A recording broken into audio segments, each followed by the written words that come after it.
We know that 3 people were seriously injured from this crash, and I just checked in with the spokesperson with the Sacramento Fire Department, and he tells me that at this time they remain here at UC Davis Medical Center being treated and in critical condition. In terms of the details that we know about them at this time, that information is minimal. We know that it's 2 women and 1 man. All 3 were on board of the helicopter. We also know that it was a pilot, a nurse, and a paramedic.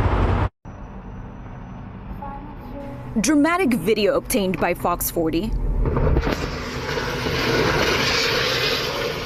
shows the moments a medical helicopter crashes onto a major highway in Sacramento. They're getting a report of a helicopter crash on eastbound 50. Closing down Highway 50 for several hours. Highway 50 is going to be shut down.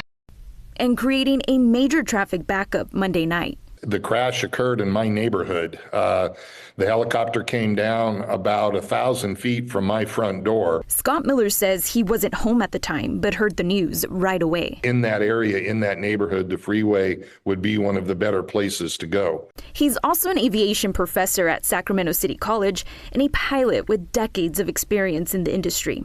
He's providing some insight into what could have possibly caused the helicopter to crash. The fact that it came down on the freeway let me know that the pilot was probably aware of some major issue and was trying to execute an emergency landing. There's a lot of construction and a lot of traffic, but the way the construction is set up right now, there are a lot of open spaces that would have been plenty of room for the helicopter to set down.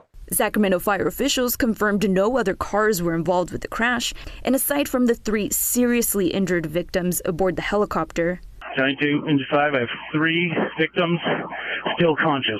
No other injuries have been reported. I believe that the aircraft experienced some sort of major mechanical failure pretty much with the engine.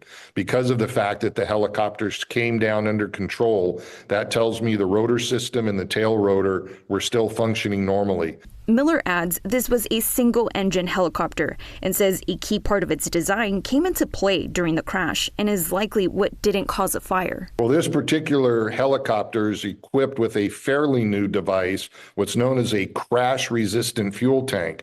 And it's pretty much just what it sounds like. There's additional structure inside and outside the fuel tank that helps keep it intact in the high forces endured in the case of an accident like this. Lucky portion for us, I'd say, is the fact that the helicopter did not catch on fire, because then we would have an additional problem to that. As for what's next, Miller says typically an investigation into an aviation crash like this will be handled by the NTSB and FAA. The federal agencies will examine the evidence collected closely to figure out what exactly happened. Keep in mind that investigations not only give us the cause of what happened, but it'll help us prevent future accidents from occurring in the future. And that's always the goal we strive for in aviation.